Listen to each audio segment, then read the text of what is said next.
Oh, wait a minute, we got one more. Come on down.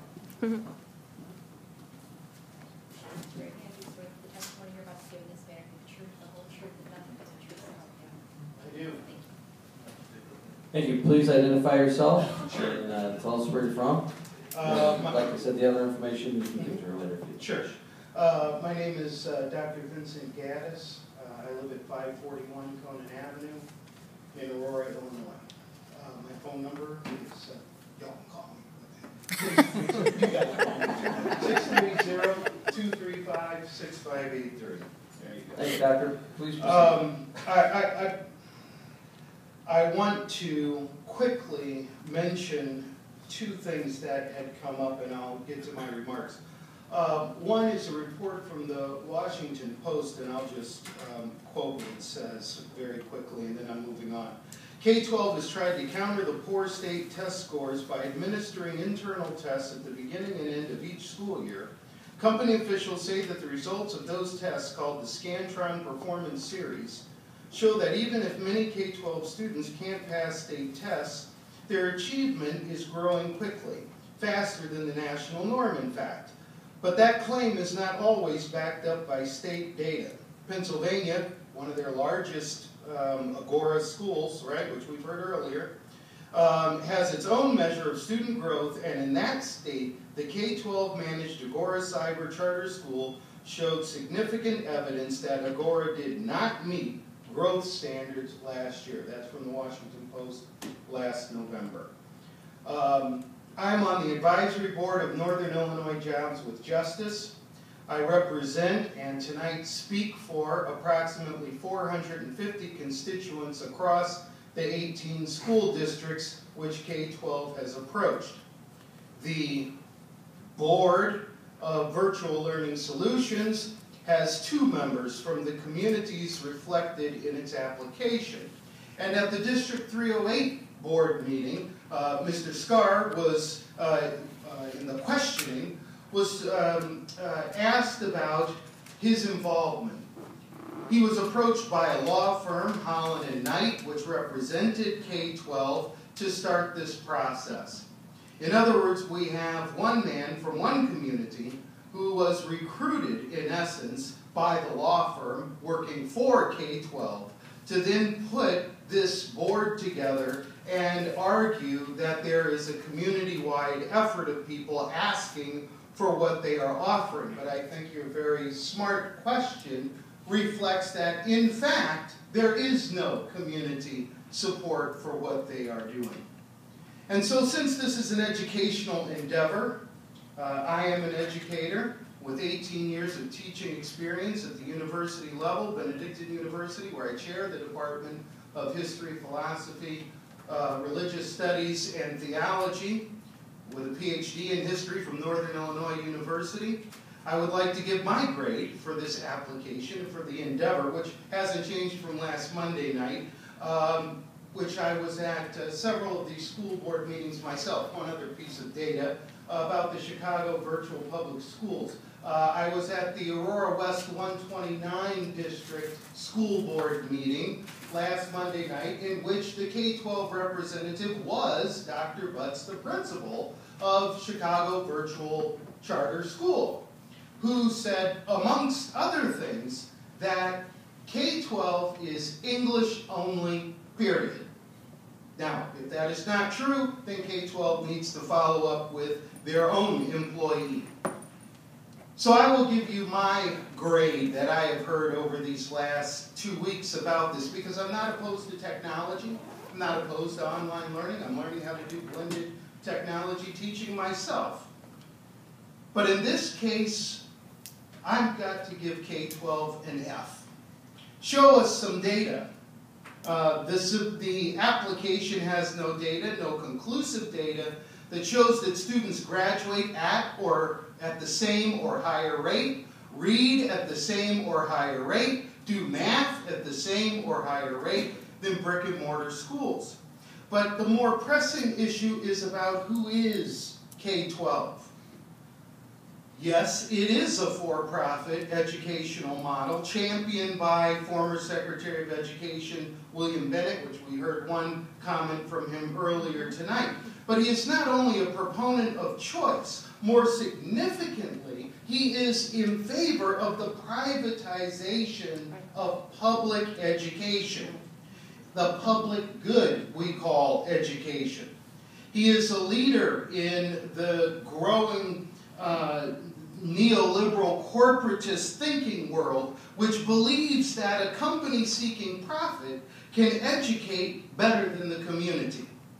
And this is a key point, because opening the door to K-12 is not like making a contract with a pencil company. A pencil company can offer different products, etc. A pencil company does not teach your children. A pencil company does not have the responsibility to build community. It doesn't have the, it's not going to sacrifice a child's education so they can make more money. K-12 is for profit.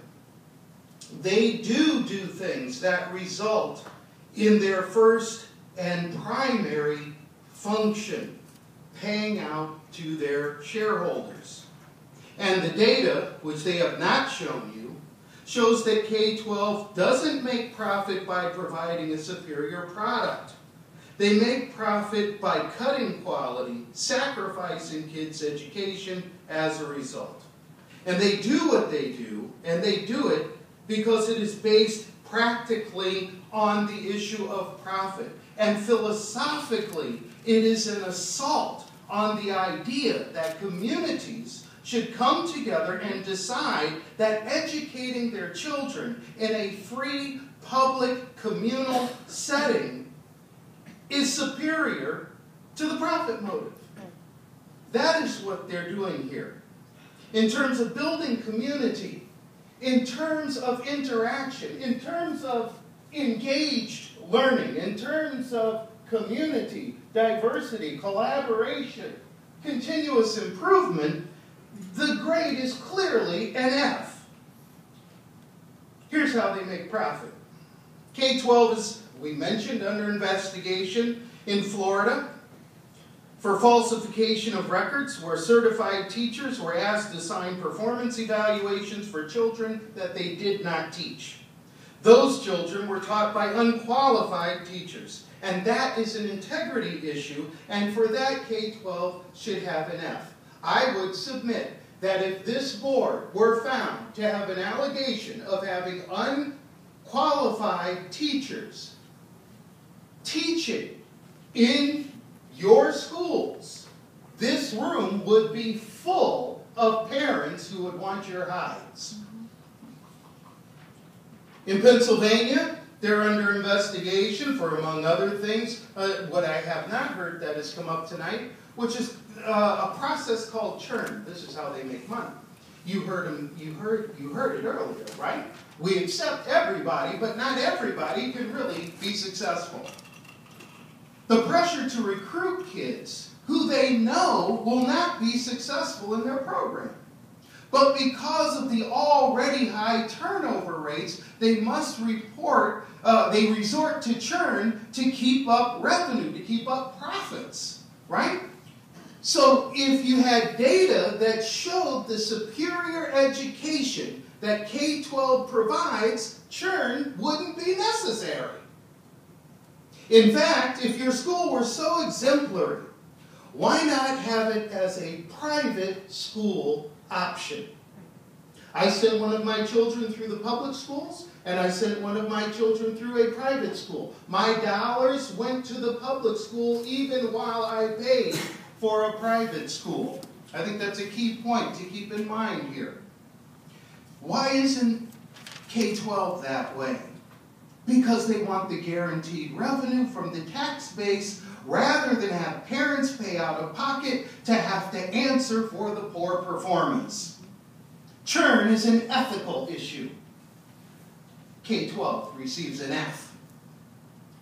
The National Education Policy Center, which, by the way, this arm of the University of Colorado in this report, even though K12 disagreed with it, was given an advance copy of the report. And even after the report was issued, they replied a response. They gave a response to this report, which was exactly 12 bullet points on one page. And then when those were answered, never responded. Just want to keep that in mind. Their report shows that K12 has a graduation rate of 49.1% versus 79% for students who attend public schools in the states in which you operate. Chicago Virtual School is run by K12. Their performance, as we heard earlier, for ISAT at all grade levels is lower than the district average for math, reading, and science. Only 7th grade reading did virtual schools Chicago School equal the district. In the presentation, not one statistic about graduation rates was given by the representatives here by K12. Or how what they do has achieved better results than what you do. Insight School in Minnesota did not make AYP standards in 2011 either. Is that what you want? And if the performance of K12 is better than these statistics reported by Chicago Tribune, New York Times, Northern Illinois University, Western Kentucky University, Stanford University, the University of Colorado, then if what their data is better than the data that you already have seen, why is that data not been presented? Show us real data that is verifiable that K12 performs at or better than the community. On performance, K12 receives an F. Last, if we allow K12 to operate, we're taking away opportunity from our other students. If, as I have heard, suggested by K12 members, 50 to 100 students, K through 12, from Valley View, which, you know, Valley View, right? 18,000 students, 100 go to K12, or excuse me, Virtual Learning Solutions, the front company for K12. That's only 0.56 of the district. That's not many students. But that's $800,000 from this district that goes to K12. How will you replace the $800,000 that leaves your district? This is not a charter that's in the district where the money stays in the district. This is money that goes to Virginia, to shareholders, to wherever it goes. It ain't going to stay here. If they get their way, 100 students, that's $800,000. They get their way, 18 districts, $14.4 million. That's not a bad takeaway for a poor performing schools. A for payday, F for performance, ethics, and integrity. I urge you as a board to vote no, because how you vote will be a measure of your ethics and integrity. I urge you to vote no, because the public good of communities coming together for public education, free, high-quality public education, should be the birthright of every American. But this group is motivated by an ideological position to destroy public education and to privatize that education. I ask those in the audience and you on the board to sign up or get involved as parents, as educators, to continue to organize, because K12 is not going to stop at this proposal. They are going to appeal. They will go to the Charter Commission. They will do what they can because they have to make more money. I urge you to vote no on this proposal, so-called. Thank you for your